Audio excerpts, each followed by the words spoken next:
جو لوگ خواجہ معین الدین چشتی کے دربار میں جاتے ہیں رحمت اللہ علیہ کے، وہ پہلے تو صرف اللہ اور رسول اللہ کے مجرم ہیں قیامت والے دن۔ کس کے مجرم ہیں جی؟ اللہ کے بھی اور رسول اللہ کے بھی۔ اللہ اکبر۔ تو مسلمانوں اس بات کو کیوں بھول گئے کہ جو نماز پڑھتا ہے وہ ذات برادری سے نفرت نہیں کر سکتا؟ جو نماز پڑھتا ہے وہ مذہب کو بنیاد بنا کے نفرت نہیں کر سکتا۔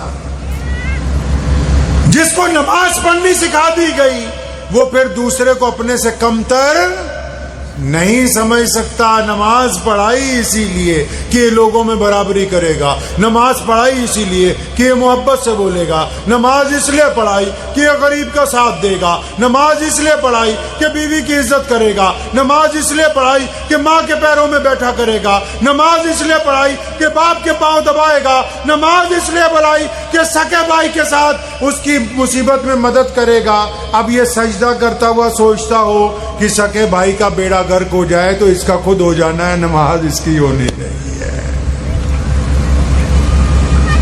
یہ دین سے کوسوں دور چلے گئے۔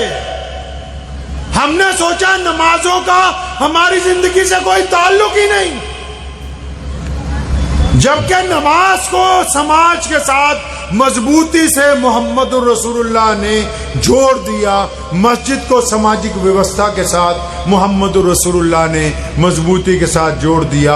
اگر عبادت کے اندر خلوص نہیں ہے، اگر عبادت میں گھمنڈ ہے، عبادت میں ریاکاری ہے، عبادت میں بدماشی ہے، عبادت میں دشمنی ہے، تو پھر کوئی لطف آنے والا نہیں ہے۔ لوگ کی کہندے دعائیں کروا دو جی۔ آپ نے دیکھا ہوگا یہاں بھی راجستھان میں تو بہت رواج ہے ماشاءاللہ، جیڑا کوئی آئے تو مولوی صاحب سر پہ ہاتھ رکھ دو۔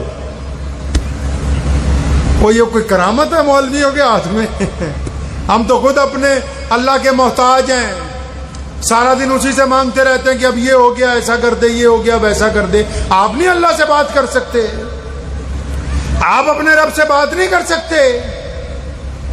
کل بڑیاں آندی ہیں 500 روپے لے کے، مولوی صاحب تو ہی دے دیو۔ وہ جدی اپنی بڑی گھر سے زندہ ہوئے وہ دعا نہ کرے تو کوئی مولوی دعا نہیں کر سکتا، وہ دے کوئی بابا اس کے لیے دعا نہیں کر سکتا۔ راجستھان تو بڑی عزت والا مقام ہے، کتنا بڑا ولی آرام کر رہا ہے۔ آپ کو اندازہ ہے کبھی کہ اللہ نے آپ کو کتنی اچھی روح زمین عطا فرمائی ہے؟ اتنے دھرموں کے لوگ، اتنے لوگوں کے اندر پیار اور محبتیں، اور اس زمین کے اوپر خواجہ معین الدین چشتی اجمیری رحمت اللہ علیہ کا موجود ہونا۔ کئی کہتے ہیں دیوبندیوں کو پیروں سے کچھ لینا دینا نہیں۔ میں تو جتنی دفعہ بھی نکلا ہوں تو اجمیر شریف رات کو رک کے نکلا ہوں۔ لیکن ایک بات تمہیں آج بتاتا چلوں، لوگوں کو بہت شوق ہے یہاں فتوے کرنے کا، مسئلہ کرنے کا۔ میں آپ کو مزے کی بات بتاتا ہوں کہ جو بندہ اجمیر شریف جاتا ہو، کلیر شریف جاتا ہو، سرن شریف جاتا ہو، نظام الدین جاتا ہو، یا اور کوئی غیر مسلم لگا لیں، وہ اپنے کسی مذہب کی عبادت گاہ میں جاتا ہو، اگر جیسا جاتا ہو ویسا ہی آتا ہو، پھر اس کا جانا نہ جانا ایک برابر ہے۔ اور جو خواجہ صاحب کے چلا گیا، خواجہ صاحب کے اورنگزیب گیا تھا ایک دفعہ، نام سنا اورنگزیب عالمگیر کا؟ اورنگزیب عالمگیر کے دربار لگا ہوا تھا، ایک بہروپیہ آ گیا، بہروپیہ کہنے لگا بادشاہ مجھے بہت کچھ چاہیے لیکن میں تیرے سے مانگوں گا نہیں، میں اب بھیس بدل کے آؤں گا، اگر تو مجھے پہچان جائے تو میں ہار گیا، اور اگر تو نے مجھے نہیں پہچانا تو تو ہارا، پھر جو مانگوں گا تجھے دینا ہوگا مجھے۔ اورنگزیب نے شرط لگا لی کہ ٹھیک ہے۔ 6 مہینے بعد آیا، فوجی بن کے بھرتی ہو رہی تھی ٹریننگ کے لیے، بادشاہ خود بیٹھا کرتے تھے کرسی لگا کے۔ جب وہ آیا سامنے، وہ بادشاہ کہنے لگا عبد الرحمان وہ تنو یار اسی پہچان لیا، پکڑ 2 دینار گھر جا واپس۔ سال بعد پھر ٹیچروں کی بھرتی ہو رہی تھی، بڑھیا مولوی بن کے، شیروانی پہن کے، اچھا استاد بن کے آیا، انٹرویو چل رہے تھے۔ جب اس کی باری آئی اس نے سوچا اب نہیں پہچانے کا، بادشاہ نے شکل دیکھتے ہی، بادشاہ بھی ایسے ہوا کرتے تھے، شکل دیکھتے پہچان لیں، عبد الرحمان یار تو وہی نہیں بہروپیہ، یہ 2 دینار پکڑ چل گھر کو چل۔